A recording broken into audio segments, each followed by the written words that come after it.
الحمد لله نحمده ونستعينه ونستغفره ونؤمن به ونتوكل عليه ونعوذ بالله من شرور أنفسنا ومن سيئات أعمالنا من يهده الله فلا مضل له ومن يضلله فلا هادي له ونشهد أن لا إله إلا الله وحده لا شريك له ونشهد أن سيدنا ونبينا ومولانا محمدا عبده ورسوله أما بعد فأعوذ بالله من الشيطان بسم الله الرحمن الرحيم قل هذه سبيلي يدعو إلى الله على بصيرة أنا ومن اتبعني وسبحان الله وما أنا من المشركين وقال الله تبارك وتعالى إنما يعمر مساجد الله من آمن بالله واليوم الآخر واليوم الآخر وأقام الصلاة وآتى الزكاة ولم يخش إلا الله فعسى أولئك أن يكونوا من المهتدين وقال عليه الصلاة والسلام لغدوة في سبيل الله أو روحة خير من الدنيا وما فيها وقال عليه الصلاة والسلام من ألف المسجد ألفه الله أو كما قال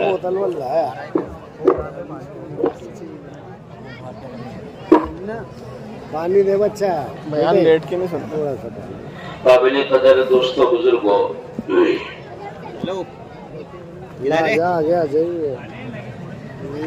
قیامت تک کے لیے امت محمدیہ صلی اللہ علیہ وسلم کے اپنے دین پر استقامت اور اس کے اپنے دین پر قائم رہنے کے لیے امت کا باعتبار امت کے دین کی دعوت اور دین کی محنت پر مجتمع ہونا ضروری ہے. جس رخ پر اور جس بنیاد پر اور محنت کی جن اساسوں پر قرن اول میں جناب رسول اللہ صلی اللہ علیہ وسلم نے اس امت کو ڈالا تھا، وہی اساس اور وہی بنیادیں قیامت تک کے لیے اس امت کے دین پر استقامت کی اصل بنیادیں، اس لیے کہ ہم سب کا یہ عقیدہ ہے اور ہر ایک مسلمان کا اس بات پر ایمان ہے کہ ہمارے نبی جناب رسول اللہ صلی اللہ علیہ وسلم آخری نبی ہے. اب قیامت تک کوئی نبی نہیں آ سکتا جس کا یہ ایمان نہیں، اس کا کلمہ پڑھنا اور اس کا ایمان لانا بھی اللہ کے یہاں معتبر نہیں ہے. آپ علیہ السلام نے فرمایا انا خاتم النبیین لیس بعدی نبی، میں آخری نبی ہوں. اللہ تعالیٰ نے مجھ پر نبوت کا دروازہ بند کر دیا ہے، اب قیامت تک کوئی نبی نہیں آ سکتا.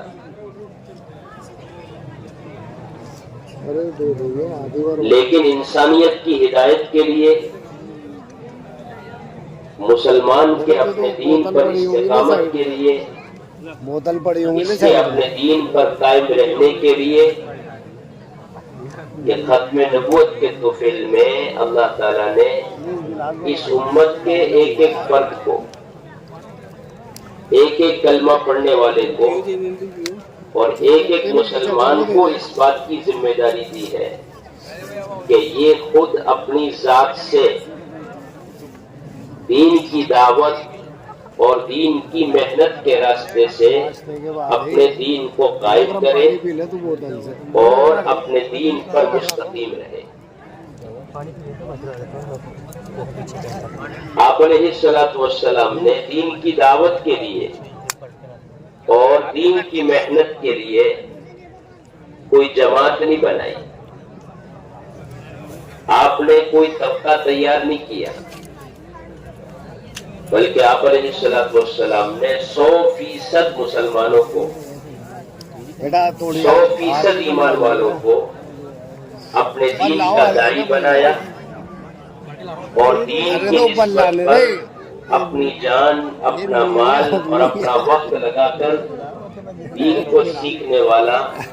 اور ساری انسانیت کے سامنے عملی دین کو پیش کرنے کے جذبے پر ڈالا۔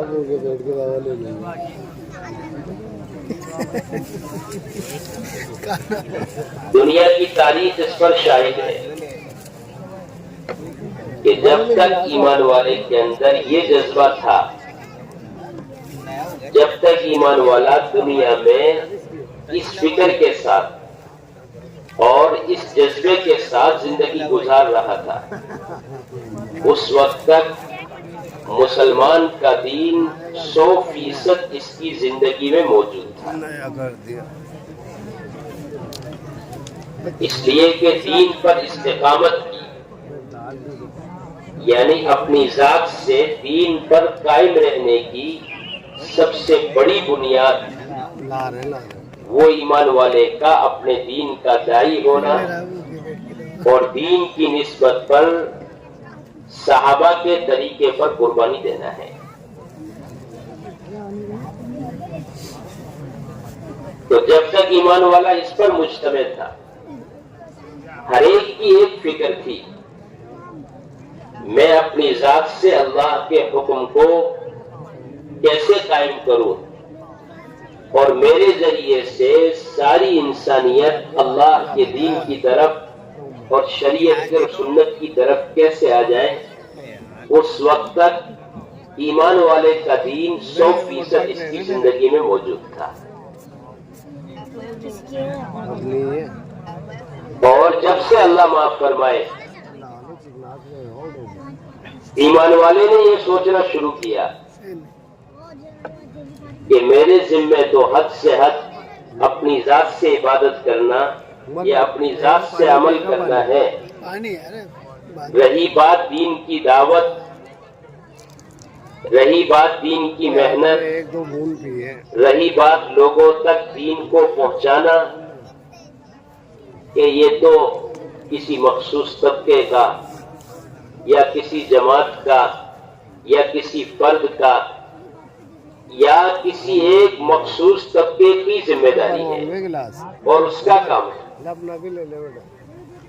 کہ جب سے اس نے یہ سمجھ کر اپنے دین کی دعوت چھوڑ دی اور دین کی نسبت پر قربانی دینا چھوڑ دیا، تو اللہ معاف فرمائے غیر محسوس طریقے سے اس کا اپنا دین اس کی زندگی سے نکلتا چلا گیا، جس کی ذمہ داری ساری انسانیت کو دین سمجھانا، جس کی ذمہ داری ساری انسانیت کو خیر پر لانا تھا، اللہ معاف فرمائے وہ خود اپنے دین سے غافل ہو کر اور اپنے دین سے بیزار ہو کر زندگی گزار رہا ہے۔ وجہ کیا ہے؟ وجہ صرف یہ نہیں ہے کہ اس کو معلوم نہیں ہے۔ حضرت الیاس رحمۃ اللہ علیہ فرماتے تھے ایمان والے کی بے دینی کی وجہ اس کی لا علمی نہیں ہے کہ اسے معلوم نہیں ہے دین پر چلنا چاہیے، کہ معلوم سب ہے، بلکہ اللہ معاف فرمائے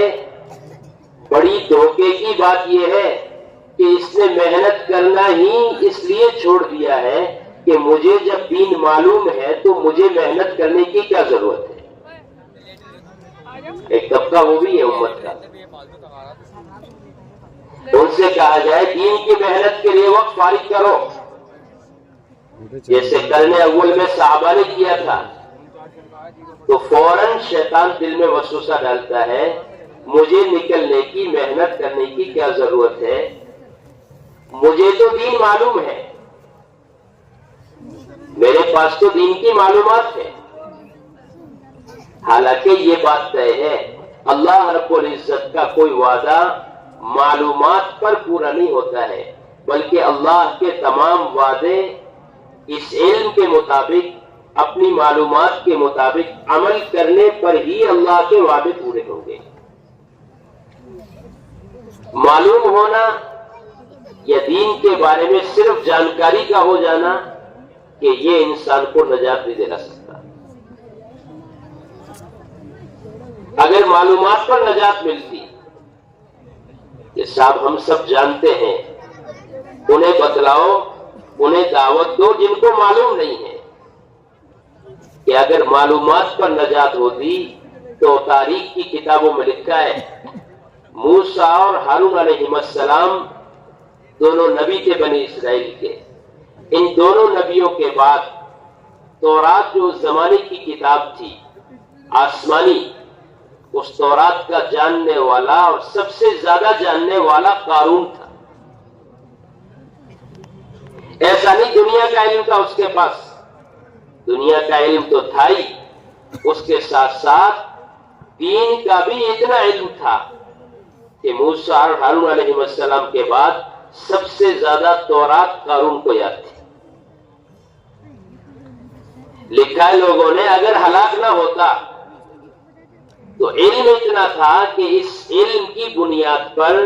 ان دونوں نبیوں کے بعد اس قوم میں نبی بننے کا حقدار قارون تھا، لیکن علم کے مطابق یقین نہیں، معلومات کے مطابق معمولات نہیں، جو کچھ معلوم ہے وہ زندگی میں نہیں، جو کچھ ذہن میں ہے اس کا دل میں یقین نہیں۔ تو اس معلومات نے اسے نہ دنیا میں کوئی نفع پہنچایا اور نہ یہ معلومات اس کو آخرت میں نفع پہنچا سکتی۔ تو ایمان والے کی بے دینی کی وجہ صرف نہ جاننا نہیں ہے، بلکہ اس محنت کو چھوڑ دینا ہے جس محنت کی بنیاد پر اس کے اندر اپنے دین پر چلنے کی استعداد اور دین پر چلنے کی طاقت پیدا ہوتی ہے۔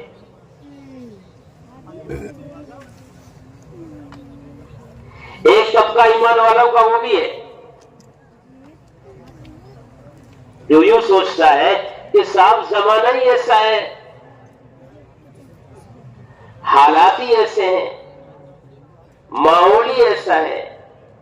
ان حالات میں اور اس ماحول میں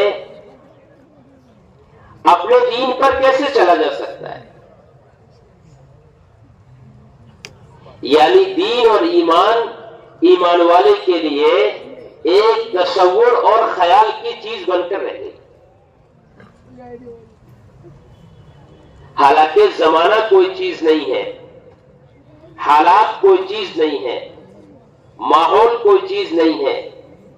ایمان والے کی ذمہ داری یہ ہے کہ ہر حال میں اپنے آپ کو اللہ کے حکم پر ثابت قدم رکھے، لیکن اس ثبات قدمی کی استعداد اور اس ثبات قدمی کی طاقت اپنے اندر پیدا کرنے کے لیے اسے وہ محنت کرنی ہوگی جس محنت پر جناب رسول اللہ صلی اللہ علیہ وسلم نے اپنی 100% امت کو ڈالا تھا۔ امام مالک رحمۃ اللہ علیہ فرماتے ہیں اس امت کے بعد والوں کی اصلاح اس وقت تک ناممکن ہے جب تک یہ وہ نہ کرے جو ان کے پہلوں نے یعنی صحابہ نے کیا تھا۔ اگر ایمان والا اپنے دین پر قائم ہے، اپنے دین کی دعوت پر ہے، جہاں ہے، جس جگہ ہے، جس حال میں ہے، یہ اس فکر کے ساتھ ہے کہ مجھے اپنے دین کی حفاظت اپنی ذات سے کرنی ہے اور اپنے عملی دین سے ساری دنیا کے اندر اور ساری انسانیت کے درمیان اپنے اسلام کا تعارف کروانا ہے، تو دنیا کی کوئی بھی طاقت اس کو بے دین نہیں بنا سکتی۔ اور اگر یہ اس فکر پر نہیں ہے اور یہ اس محنت پر نہیں ہے تو اللہ معاف فرمائے غیر محسوس طریقے سے بے دینی اس کی زندگی میں داخل ہوتی چلی جائے گی۔ زمانہ کوئی چیز نہیں ہے، حالات کوئی چیز نہیں ہے، اپنے دین پر چلنے کی استعداد اگر ایمان والا دین کی دعوت و دین کی محنت سے اپنے اندر پیدا کر لے تو دنیا کی کوئی بھی طاقت اس کو بے دین نہیں بنا سکتی۔ صحابہ کی ایک جماعت کسی ملک میں گئی، روم اس زمانے کی بڑی طاقت تھی، بادشاہ نے ساری جماعت کو بلایا اور ایک جگہ قید کر دیا اور جماعت کے ذمہ دار کو بلا کر یوں کہا، حضرت عبداللہ بن حذیفہ رضی اللہ تعالیٰ عنہ سے کہنے لگے دیکھو اپنا دین چھوڑ دو، ہمارے دین میں آ جاؤ، ہم تمہیں اپنی آدھی حکومت دے دیں۔ روم اس زمانے کی سب سے بڑی طاقت، حضرت عیسیٰ رحمۃ اللہ علیہ فرماتے تھے جب ایمان والا دین کی دعوت چھوڑ دے گا تو سب سے پہلے اس کے دل کے اندر دنیا کے مادی نظام کا حرص اور دنیا کے اسباب اور دنیا کی طاقتوں کا تاثر بیٹھے گا اور یہ ان کی رعایت میں اپنے دین کو ضائع کرے گا، اور اس کا نام کیا رکھے گا؟ اس کا نام رکھے گا حکمت، یا اس کا نام رکھے گا مصلحت۔ یہ صاف مصلحت ایسی ہے، خدا کی قسم اللہ کے حکم کو اپنی ذات سے قائم کرنے کے مقابلے میں کوئی مصلحت عذر نہیں ہو سکتی، کوئی مصلحت عذر نہیں ہو سکتی۔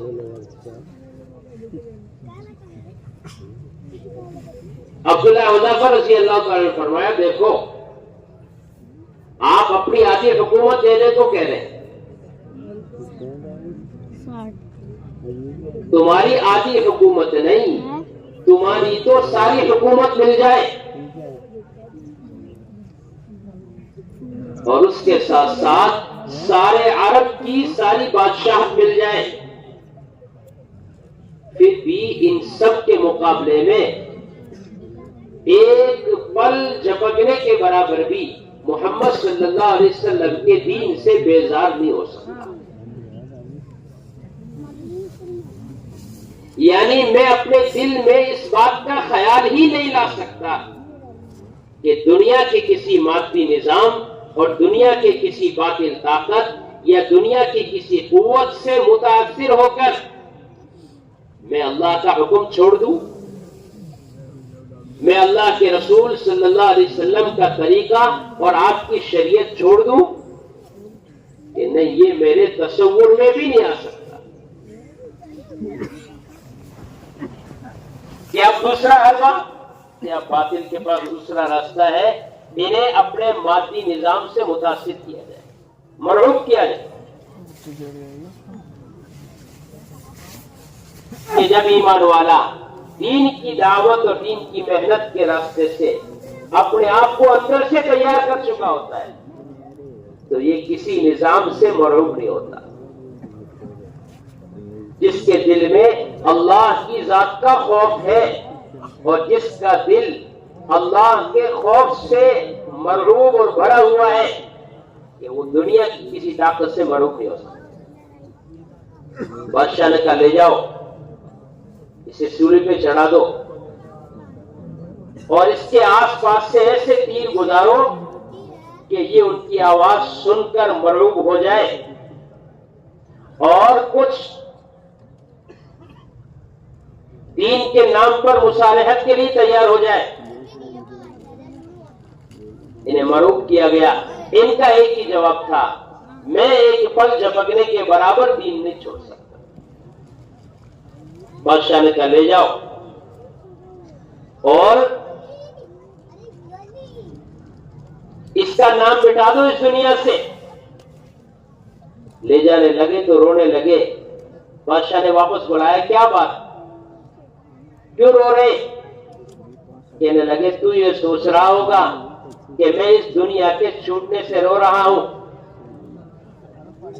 میری دکان کا کیا ہوگا، میری بیوی بچوں کا کیا ہوگا، میرے معاشرے کا اور میری دنیا کے نظام کا کیا ہوگا۔ میں اس لیے نہیں رو رہا ہوں، میں اس لیے نہیں رو رہا ہوں کہ میں دنیا سے چلا جاؤں گا تو میرا کیا ہوگا۔ مجھے تو رونا اس پر آ رہا ہے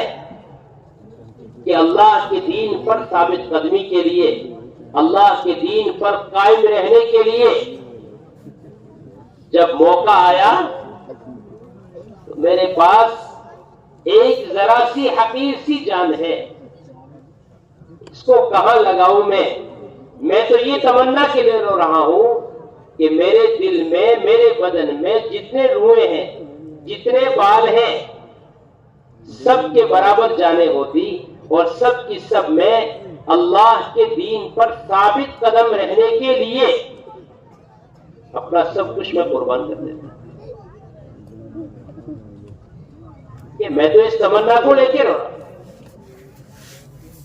ابھی سر رحمۃ اللہ علیہ فرماتے تھے جب تک ایمان والے کے اندر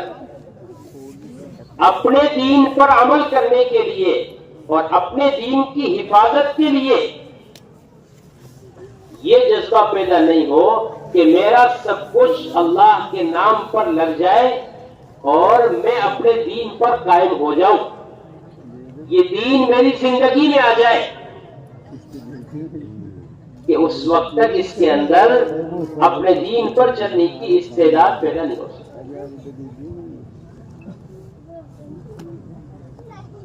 تو بے دینی کی وجہ دین کی دعوت کا چھوڑنا ہے، دین کی محنت کا چھوڑنا ہے۔ جب مسلمان محنت چھوڑ دے گا، دعوت چھوڑ دے گا، تو غیر محسوس طریقے سے بے دینی اس کے اندر داخل ہو جائے گی۔ حضرت فرماتے تھے سب سے پہلے بے دینی اس کے معاشرے میں آئے گی، اس کے معاشرے میں ارتداد پیدا ہوگا۔ کہ معاشرے کا ارتداد کیا ہے؟ کہ معاشرے کا ارتداد یہ ہے کہ یہ نماز، روزہ، حج، زکوٰۃ اور اپنے معمولات کا پابند ہوگا، لیکن اس کی گھر کی ضروریات، اس کا رہنا سہنا، کھانا پینا،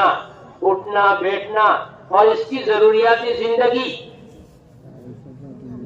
کہ یہ شریعت اور سنت سے ہٹی ہوئی ہوگی۔ اور یہ یوں کہے گا صاحب دین پہ تو چل رہا ہوں، نماز پڑھ رہا ہوں، قرآن پڑھ رہا ہوں، ذکر کر رہا ہوں،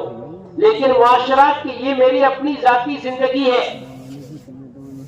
کہ نہیں دوست بزرگو، مسلمان کے ایمان کا ایک اہم جز ہے اس کا معاشرہ، اس لیے کہ اقوام عالم کے درمیان جو ایمان والے کے دین کا تعارف ہے اور اس کے دین کی جو پہچان ہے وہ اس کی نماز سے نہیں ہے، وہ اس کے حج سے نہیں ہے، وہ اس کے روزے سے نہیں ہے، وہ اس کی زکوٰۃ ادا کرنے سے نہیں ہے، بلکہ اقوام عالم کے درمیان اس کے دین کا تعارف اس کے معاملات اور اس کی معاشرت سے۔ تو سب سے پہلا ارتداد فرمان، سب سے پہلا ارتداد اس کے معاشرے میں آئے گا، معاشرہ بے دین ہوگا۔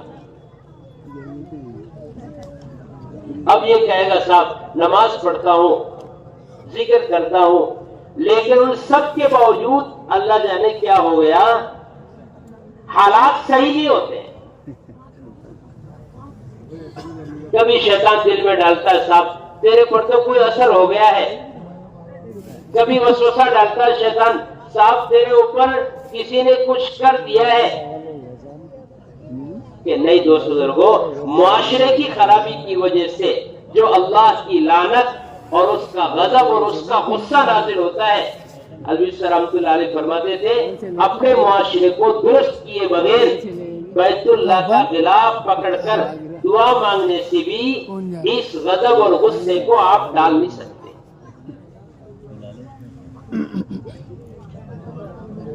آج اللہ معاف فرمائے معاشرہ بے دینی کی راہ پر جا رہا ہے۔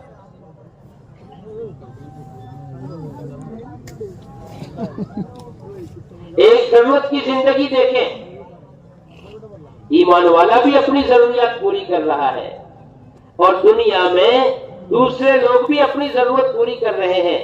کہ امتیاز کس کا ہے؟ کہ امتیاز اتباع سنت کا ہے،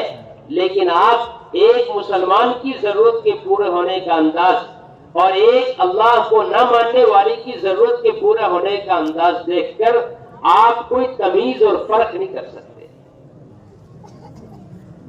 کہ یہ ایک مسلمان کے گھر میں شادی ہو رہی ہے یا کسی ایسے شخص کے گھر میں شادی ہو رہی ہے جس کو شریعت اور سنت کے بارے میں کوئی علم اور کوئی تصور بھی نہیں ہے۔ دوسری بات فرمائی، اگر ایمان والے نے محنت نہیں کی اور یہ اس بنیاد پر نہیں آیا جس بنیاد پر حضرت محمد صلی اللہ علیہ وسلم نے اسے ڈالا تھا، تو دوسرا ارتداد اس کے ذہن میں پیدا ہوگا، ذہن بے دین ہو جائیں گے۔ کہ ذہنوں کی بے دینی کیا ہے؟ کہ ذہنوں کی بے دینی یہ ہے کہ اس کے ذہن میں یہ بات بیٹھ جائے کہ صاحب دین کے اعمال اور شریعت اور سنت کا تعلق تو آخرت سے ہے، اس کا عمل سے کوئی تعلق نہیں ہے، دنیا کے نظام کا اعمال سے تعلق نہیں ہے۔ دنیا کا نظام تو دنیا کے طریقے پر اور دنیا کے رواج پر اور دنیا کے حال سے چلتا ہے۔ یہ کہتا ہے آخرت کے لیے اعمال ہے اور دنیا کے لیے یہ دنیا کے لیے اسباب ہیں۔ اگر دنیا اچھی بنانی ہے تو اپنے اسباب اچھے بناؤ، اور آخرت اچھی بنانی ہے تو کہ آخرت اچھی بنانی ہے تو اپنے اعمال اچھے بناؤ۔ کہ یہ فرق اور یہ تمیز ذہن کے بے دین ہونے کی علامت ہے کہ ذہنوں میں بے دینی ہے۔ اب جب اسباب کا تاثر اعمال کے مقابلے میں بیٹھ گیا تو اللہ معاف فرمائے بڑے سے بڑا عمل بھی انسان دنیا کے سبب کی وجہ سے اور دنیا کے حال کی وجہ سے اور دنیا کی شکلوں کی وجہ سے بڑے بڑے اعمال کو ضائع کر دے گا۔ نماز جیسا اہم فریضہ مادی نظام کی وجہ سے متاثر ہو جائے گا۔ اذان ہو رہی ہے، یہ دکان چھوڑ کر مسجد میں نہیں آ رہا، نماز کا وقت ہو گیا ہے، یہ ملازمت سے وقت نکال کر مسجد میں نہیں آ رہا۔ اس کی وجہ کیا ہے؟ کہ اس کی وجہ یہ ہے کہ ذہنیت متاثر ہے۔ یہ نماز کبھی پڑھ لیں گے، دنیا تو دنیا کے طریقے سے چلے گی۔ کہ اسباب کو اعمال پر مقدم سمجھنا یا اپنے عمل سے اس کو ثابت کرنا کہ اسباب مقدم ہے اعمال پر، کہ یہ ایمان والے کے ذہن کے بے دین ہونے کی علامت ہے کہ ذہنیت متاثر ہو چکی ہے۔ حالانکہ قرآن کی دعوت یہ ہے جو ایمان والا بھی، جو انسان بھی دنیا میں رہ کر ایمان لائے، نیک اعمال کرے، اللہ تعالیٰ فرما رہے ہم سب سے پہلے اس کی دنیا کی زندگی خوشگوار اور اچھی زندگی بنائیں۔ ایسا نہیں ہے نیک اعمال کا تعلق آخرت سے ہے اور دنیا کے ظاہری نظام کا تعلق دنیا سے ہے، کہ نہیں، یہ قرآن کی دعوت نہیں ہے۔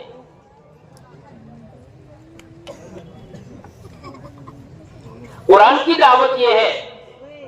کہ جو انسان بھی ایمان لائے، نیک اعمال کرے، من عمل صالحا من ذکر او انثى وهو مؤمن فلنحيينه حیاتا طیبہ، کہ ہم اس کی دنیا کی زندگی خوشگوار اور اچھی زندگی بنا دیں گے ایمان اور اعمال کی برکت سے۔ دنیا کی زندگی میں سکون، دنیا کی زندگی میں اطمینان، دنیا کی زندگی میں راحت، دنیا کی زندگی میں عزت، اور دنیا کی پوری زندگی میں امن اور امان، کہ یہ اللہ تعالیٰ پیدا کرتے ہیں ایمان اور عمل کی برکت سے۔ آپ علیہ السلام نے ایک صحابی سے فرمایا تھا کہ تجھے کون سی چیز خیر کی طرف آنے سے روک رہی ہے؟ دنیا میں ایمان اور عمل کا ایسا ماحول بنے گا کہ جو اس وقت ساری دنیا کے اندر حیوانیت کی شکل نظر آ رہی ہے، انسان کی شکل میں جانور بنا ہوا ہے، کسی کی جان محفوظ نہیں، مال محفوظ نہیں، عزت محفوظ نہیں، آبرو محفوظ نہیں۔ ایک دن وہ آئے گا کہ ایک اکیلی عورت ہیرا سے چل کر، اپنے شہر سے چل کر، زیورات سے لدی ہوئی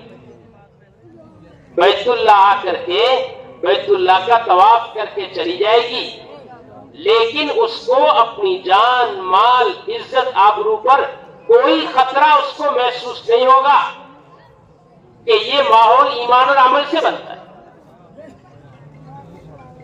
کہ یہ تصور مکہ مکرمہ میں کہاں کیا جا سکتا تھا، جہاں اتنی جہالت کہ دو آدمیوں کے درمیان اس بات پر بحث شروع ہو گئی کہ یہ عورت جو جا رہی ہے اس کے پیٹ میں جو بچہ ہے وہ لڑکا ہے یا لڑکی ہے؟ ایک کہتا میں کہتا ہوں لڑکا ہے، دوسرا کہتا نہیں میں کہتا ہوں لڑکی ہے، کہ اس کو چیک کر لو۔ تو راستے میں چلتی ہوئی عورت کا بلا کسی قصور کے پیٹ چاک کر دیا جاتا تھا اپنی ضد میں کہ انسانیت اتنی گری ہوئی تھی۔ وہاں یہ تصور کیسے کیا جا سکتا تھا؟ چنانچہ حضرت عمر رضی اللہ تعالیٰ عنہ کے زمانے میں وہ عورت آئی، حضرت عمر رضی اللہ تعالیٰ نے پوچھا بہن راستے میں ماحول کو کیسا محسوس کیا؟ کہنے لگی امیر المومنین، ہر بڑے کی نظر میں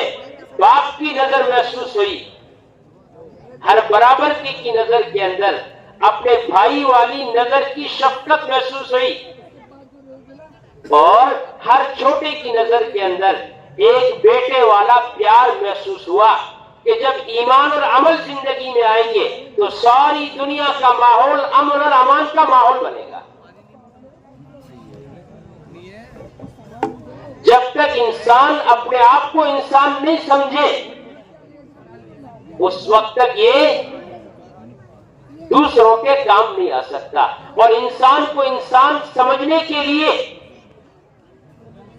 اسے اللہ اور اس کے رسول کے بتلائے ہوئے قانون کے مطابق زندگی گزارنی ہوگی۔ تو دنیا کی زندگی میں امن، سکون،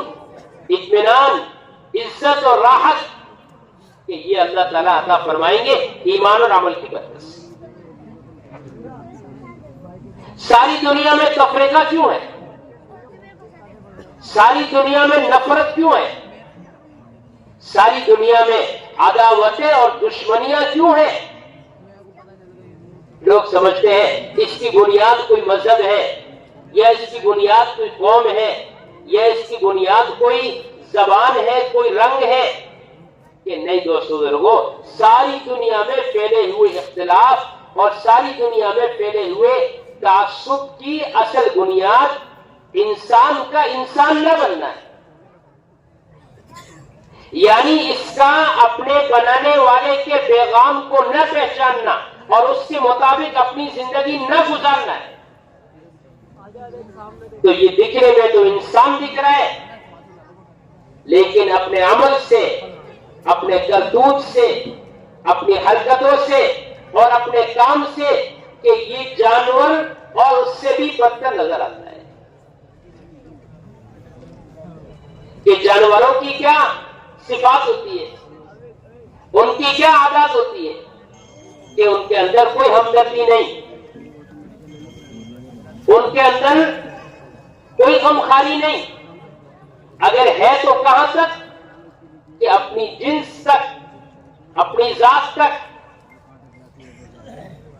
کہ سانپ کیا کرتا ہے کہ سانپ کو نہیں کاٹتا کیونکہ یہ میرا ہے, اور دوسرے کے معاملے میں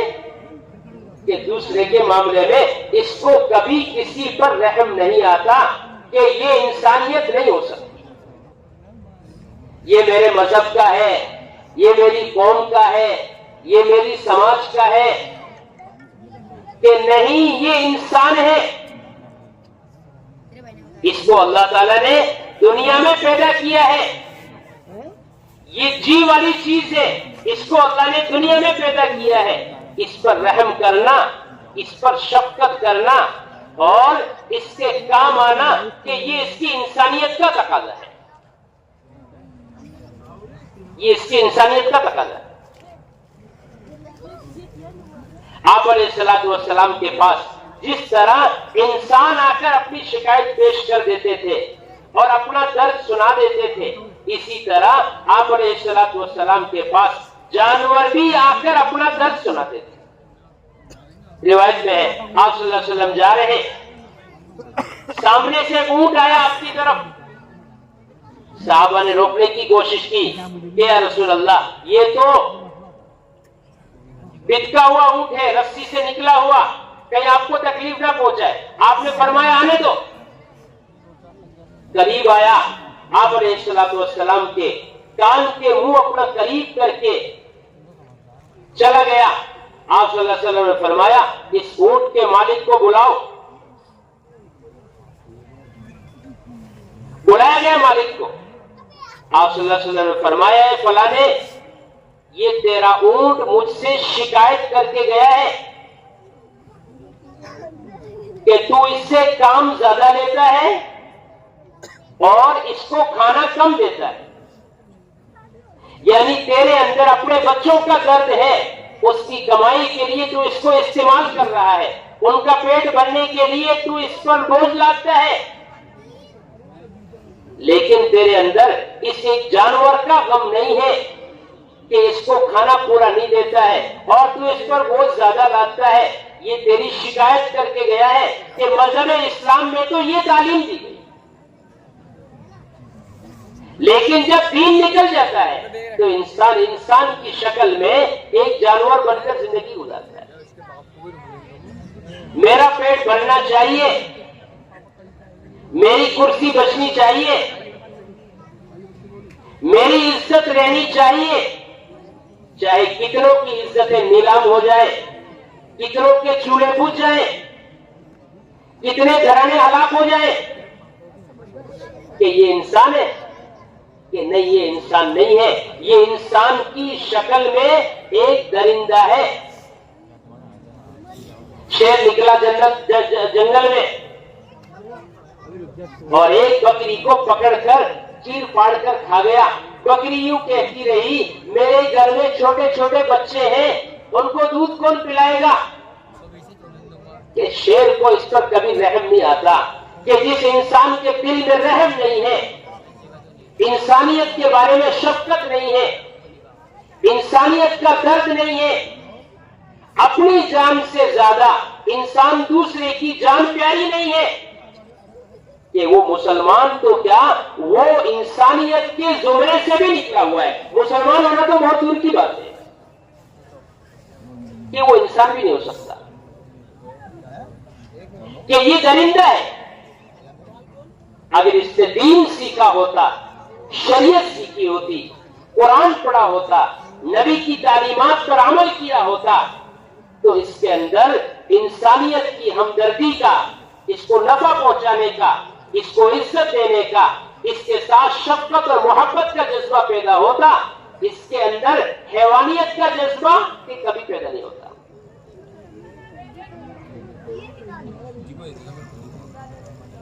دیکھا سانپ کو، اکیلا کاشتکار اور کسان کھیت میں سویا ہوا ہے، اس کے چھوٹے چھوٹے بچے گھر میں ہیں، انتظار کر رہے ہیں، ابا فصل کاٹیں گے، بیچیں گے، ہم اپنی ضرورت پوری کریں گے۔ رات کو اندھیرے میں سانپ نکل کر آیا اور اس نے آ کر کے اس کو کاٹ لیا، دل ملاتا ہوا دنیا سے چلا گیا۔ سانپ کو پکڑ کر پوچھو اس کو کاٹنے سے تیرا پیٹ کتنا بھرا؟ تو سانپ کہتا ہے میرا پیٹ تو نہیں بھرا، مجھے جو اس سے کوئی نفع نہیں ہوا، لیکن اس کا دل ملاتا دیکھ کر، اس کی موت پر اس کے گھر میں بچوں کو دیکھ کر کہ میرا دل خوش ہو رہا ہے کہ یہ انسان نہیں، میرا اپنا نفع ہو نہ ہو، میرا بھلا ہو نہ ہو، کسی کا بھلا نہیں ہونا چاہیے کہ یہ انسانیت نہیں ہے، یہ تو صفت اور یہ تو عادت ہے کس کی؟ ان موذی جانوروں کی جن کو دنیا میں دکھنے پر مٹانے کا حکم دیا گیا کہ سانپ کو دیکھو تو مار دو اس کو، کیوں کہ یہ نقصان پہنچائے گا۔ تو جب دعوت کی محنت ہوگی، ایک ایک ایمان والا اپنے دین کے لیے محنت کرے گا، قربانی دے گا، تو 100% دین اس کی زندگی میں آئے گا، اس کی ذہنیت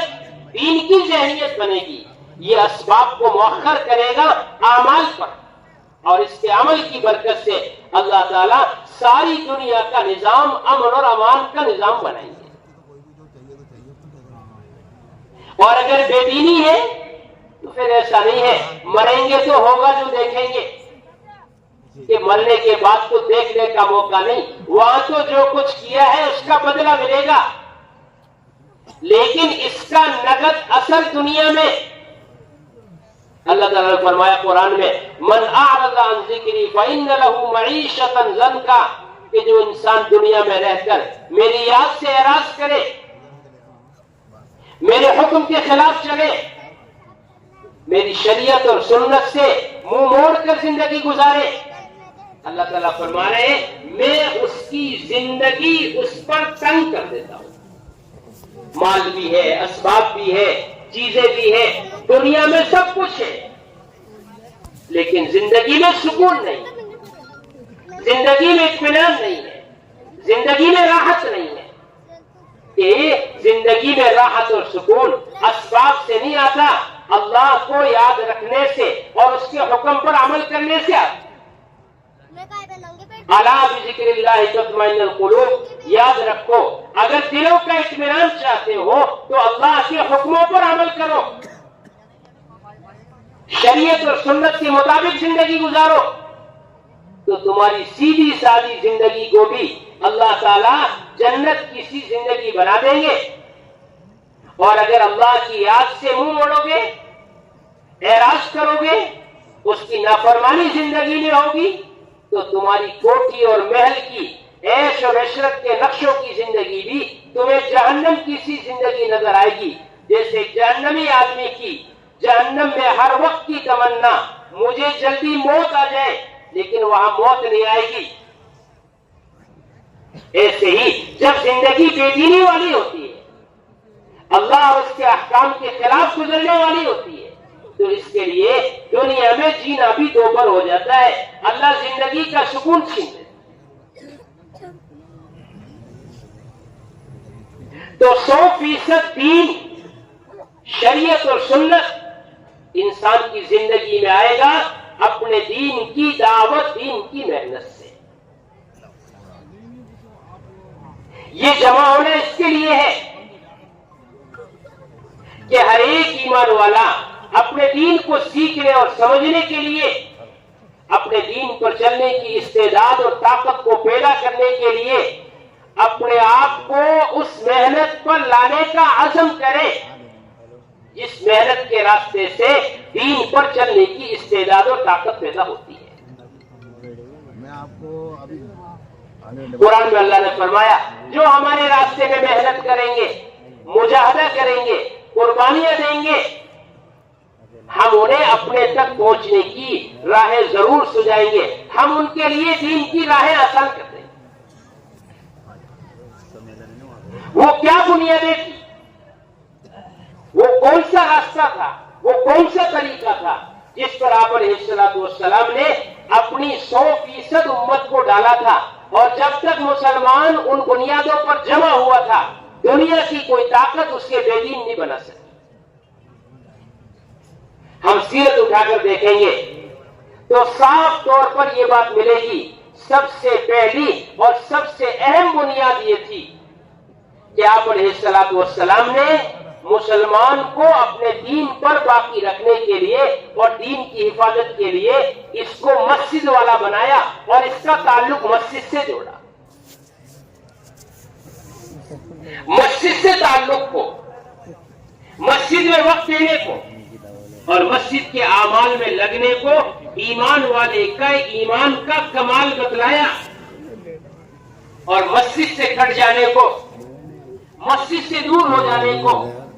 اور مسجد میں اپنا تعلق نہ قائم کرنے کو کہ ایمان کا ذوق اور ایمان کی کمزوری اور ایمان کا اضمحلال بتلایا. المؤمن فی المسجد کالسمک فی الماء والمنافق فی المسجد کالطیر فی القفص, کہ مومن مسجد میں ایسے جیسے مچھلی پانی میں, اور منافق جس کے دل میں ایمان نہیں وہ مسجد سے ایسے کتراتا ہے جیسے پرندہ پنجرے سے کتراتا ہے کہ پرندے کا دل پنجرے میں نہیں لگتا.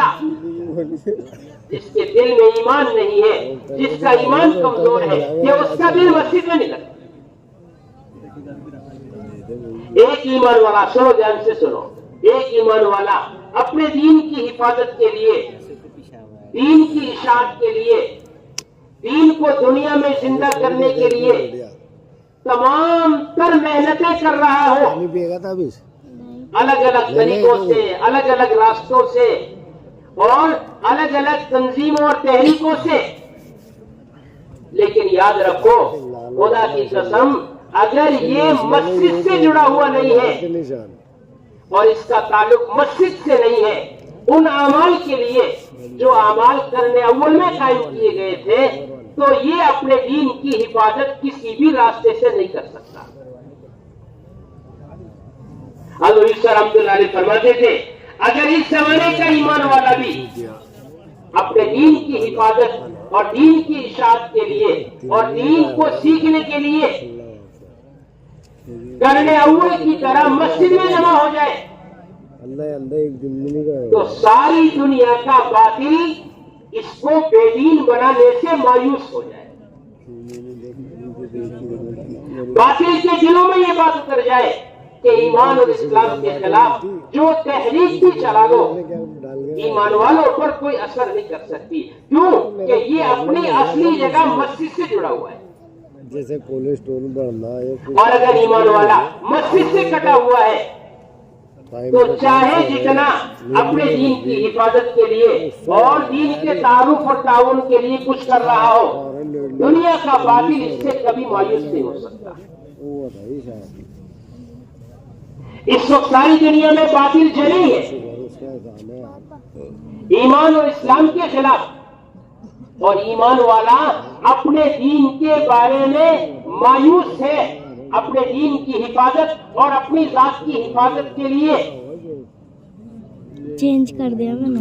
اس مایوسی کی, اس خوف کی وجہ کیا ہے کہ اس کا تعلق مسجد سے نہیں ہے. ورنہ قرآن نے صاف کہا جو مسجدوں کو اعمال سے آباد کرتے ہیں, اللہ رب العزت اپنے غیر کا تاثر اور غیر کا خوف اس کے دل سے پوری طریقے سے نکال دیتے ہیں. انما یامر مساجد اللہ من آمن باللہ والیوم الآخر واقام الصلاة وآت الزکاة ولم یخش الا اللہ.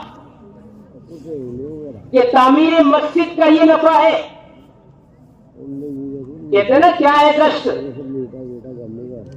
مسجد کا گشت, مسجد کی تعلیم, مسجد کی ملاقاتیں, مسجد کی آبادی, مسجد میں ایمان اور عمل کے حلقے قائم کرنا, اپنا تعلق مسجد سے جوڑے رکھنا, کہ اس کا تاثر یہ ہے دنیا کی کوئی بھی طاقت تمہیں اپنے دین کے بارے میں مایوس نہیں کر سکتی، ورنہ اللہ حفاظت فرمائے ایک سمندر پر اٹھنے والا پانی کا ذرا سا بلبلا بھی ایمان والے کو اپنے دین کے بارے میں مایوس کر دے گا۔ اب ایمان والا اپنے دین کی حفاظت کیسے کرے کہ اگر یہ اپنی بنیاد پر آ جائے تو دنیا کی کوئی بھی طاقت اسے بے دین نہیں بنا سکتی۔ اس کے لیے ذمہ داری ہے یہ سارا مجمع یہاں سے اس بات کو طے کر کے جائے کہ ہم اپنا تعلق مسجدوں سے قائم کریں گے اور اپنی مسجدوں کو 24 گھنٹے عمل سے آباد کرنے کے لیے مسجدوں میں 8-8 گھنٹے اور 12-12 گھنٹے مسجد کی آبادی کے لیے فارغ کریں۔ مسجد کا کام صرف یہ نہیں ہے مسجد میں 5 ٹائم نماز پڑھ لو، اب مسجد میں کیا کام ہے؟ یہ بھی مسلمان کی غلط فہمی ہے کہ مسجد نماز پڑھنے کے لیے بنائی گئی ہے، مسجد میں نماز پڑھ لو۔ اب مسجد میں کیا کام ہے؟ کہ بے شک نماز مسجد کا ایک اہم عمل ہے، لیکن مسجد صرف نماز کے لیے نہیں ہے بلکہ مسجد مسلمان کے پورا دین سیکھنے کے لیے ہے۔ مسجد میں اس بات کی فکر ہوگی ایک ایک ایمان والے کو دین پر کیسے لایا جائے، مسجد میں اس بات کا حلقہ ہوگا ایک ایک ایمان والے کو دین پر چلنے کے لیے اللہ کے وعدوں کا یقین اس کے دل میں تعلیم کے راستے سے کیسے اتارا جائے۔ مسجد سے اس بات کی محنت ہوگی کہ مسجد کے اطراف میں رہنے والے ایک ایک مسلمان کے گھر کے اندر اعمال دعوت کیسے زندہ ہو، اس کے لیے مسجد۔ حضور کی مسجد میں 4 عمل ہوتے تھے، دعوت، تعلیم و تعلم، ذکر و عبادت اور دین کی نسبت پر آنے والوں کی نصرت اور ان کا ساتھ دینا، کہ یہ 4 کام ہیں مسجد کے۔ 100% مسلمان اپنا مسجد کے لیے فارغ کرے، یہ مسجد کی آبادی، یہ مسجد وار جماعت۔ ہم نے سمجھا صاحب یہ تو جماعت والے کر رہے ہیں، قرآن کہہ رہا ہے مسجد کو آباد کرنا ایمان والوں کا کام ہے۔ اور آج کا جے پور کا مسلمان اور دنیا کا مسلمان کہتا ہے مسجد میں گشت اور تعلیم تو جماعت والوں کا کام ہے، کہ نہیں دوست بزرگوں، یہ ہر ایک ایمان والے کی ذمہ داری ہے۔ جس طرح نماز پڑھنا مسجد میں جا کر مسجد کا حق ہے، اسی طریقے سے گشت کر کے مسلمان جو نماز کے لیے دین کے لیے مسجد میں نہیں آ رہا اس کو مسجد میں لانا یہ بھی ایک ایمان والے کے ذمہ ہے۔ مسجد 24 گھنٹے عمل سے آباد، ایسی فکر کی جائے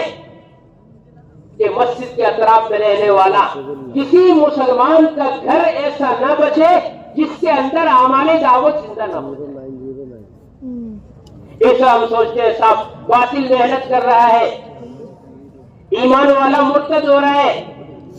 نوجوان بچے اور بچیاں اپنے ایمان کا سودا کر رہے ہیں، اور یہ سب کہ اللہ معاف فرمائے یہ سب ہمارے درمیان ایک کہانی اور ایک افسانہ سا بن کر گونج رہا ہے۔ کوئی کہتا ہے دیوار بنا دو، کوئی کہتا ہے باڑ لگا دو، کوئی کہتا ہے محاصرہ کر دو، کہ یہ دیکھو قرآن کیا کہہ رہا ہے۔ قرآن یہ کہہ رہا ہے اگر اپنے گھروں میں پاکیزگی چاہتے ہو، اگر اپنے گھروں کو ارتداد کو روکنا چاہتے ہو تو اپنے گھروں میں قرآن اور حدیث کا حلقہ قائم کر دو۔ دنیا کی کوئی بھی طاقت تمہارے معاشرے کو اور تمہاری نسل کو بے دینی کی طرف نہیں کھینچ سکتی، اس کا الزام کسی پر نہیں ہے۔ انما یرید اللہ لیذہب عنکم الرجس اہل البیت ویطہرکم تطہیرا وَاذْكُرْنَا مَا يُتْلَىٰ فِي بُيُوتِكُنَّ مِنْ آيَاتِ اللَّهِ وَالْحِكْمَةِ۔ اگر تم چاہتے ہو تمہارے گھروں کا رجس، گندگی، معاشرے کی گندگی، عقائد کی گندگی، بے دینی کہ یہ نکلے تو اس کے لیے اپنے گھروں میں قرآن اور حدیث کا حلقہ قائم کرو، گھروں میں تعلیم ہوگی تو دنیا کا دوسرا کوئی بھی باطل معاشرہ ایمان والے کے عقائد کو خراب نہیں کر سکتا۔ اگر گھروں میں تعلیم نہیں ہے اور گھروں میں مرد خود اپنی اولاد کی تربیت کے لیے وقت نہیں دیتے ہیں تو یاد رکھنا دنیا کا نہیں دین کا کوئی نظام بھی اس ارتداد کو نہیں روک سکتا۔ اس کے لیے ہمیں اس کی فکر کرنی ہے۔ پورے جے پور ضلع کے اندر، پورے راجستھان کے اندر آگے ہمارا بڑا اجتماع سال 2028 میں انشاءاللہ حضرت کا ہوگا۔ اس سے پہلے پورے راجستھان کا کوئی ایمان والے کا گھر ایسا نہیں بچنا چاہیے جس میں 5 اعمال کے ساتھ تعلیم نہ ہوتی ہو۔ گھروں میں اعمال زندہ ہوں گے، سارا ارتداد ہوں گے۔ 100% گھروں میں تعلیم ہو، چھوٹے بچے اسکول میں جائے، کالج میں جائے، دنیا کی پڑھائی پڑھے، وقت کی ضرورت ہے، اچھی چیز ہے، لیکن اگر ان کو مکتب سے نہیں جوڑا، قرآن سیکھنے سے نہیں جوڑا تو ان کی دینی تربیت نہیں ہو سکتی۔ یہ آگے چل کر اپنے دین کو ضائع کرنے والے اور دین کا سوداگر بنیں گے، اپنے دین کے محافظ نہیں بنیں گے۔ معصوم بچوں کی حفاظت مکتب سے ہے، نوجوان نسل کی حفاظت گھروں کی تعلیم سے ہے، اور مردوں کی حفاظت کہ ان کے مسجد کی آبادی اور مسجد کے اعمال سے ہے۔ یہ وہ بنیادیں ہیں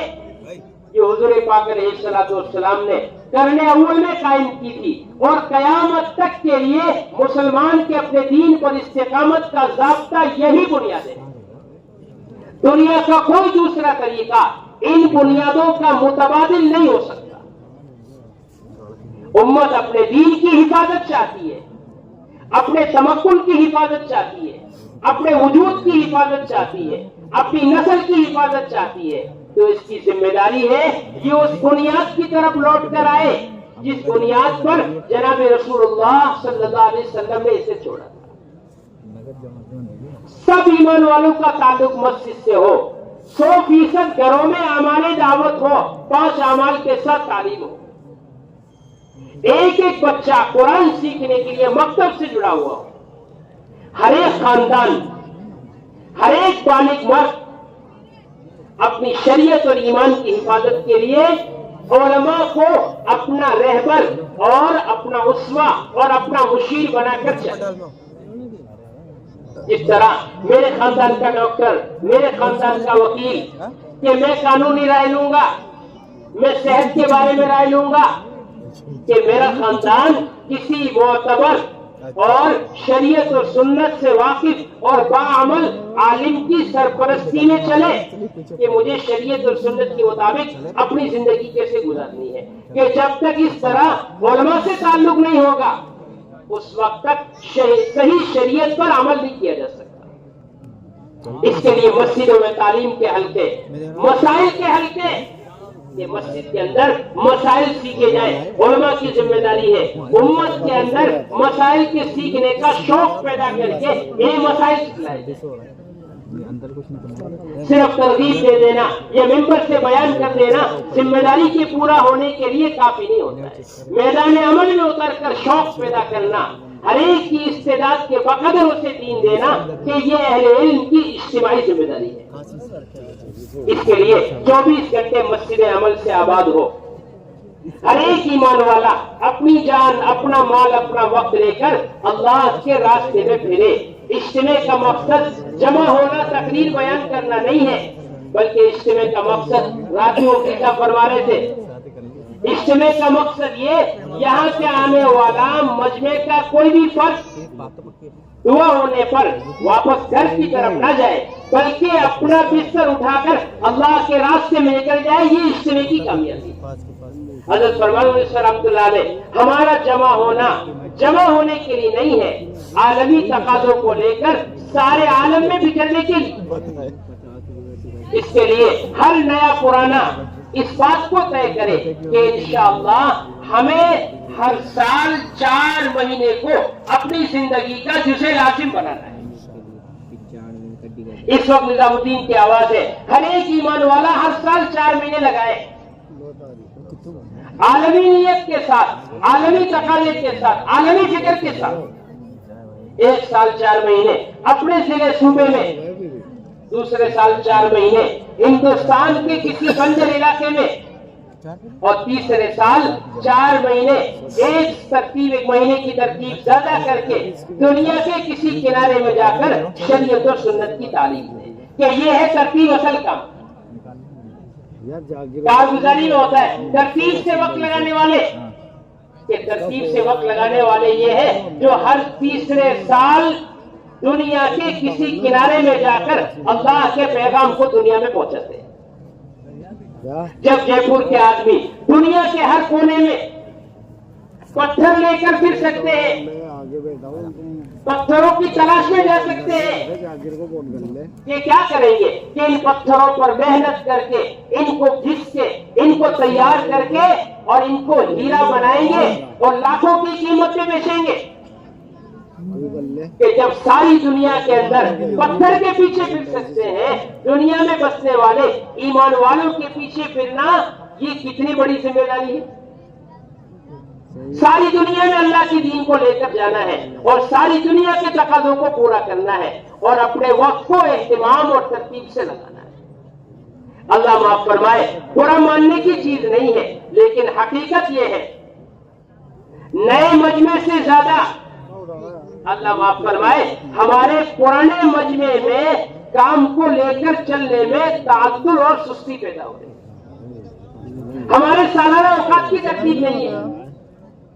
جماعت بن گئی ہے 4 مہینے کی، لے کر جانے والا نہیں ہے۔ میں کیا کہتا ہوں صاحب میرے تو لگتے ہیں 4 مہینے کہ نہیں، جب بھی تقاضا ہے مجھے 4 مہینے کی جماعت لے کے جانا ہے۔ رحمۃ اللہ علیہ فرماتے تھے ہر نئے پرانے کو اس کا یقین ہونا چاہیے اللہ کے راستے میں نکلنے میں تقاضے کے مطابق کم سے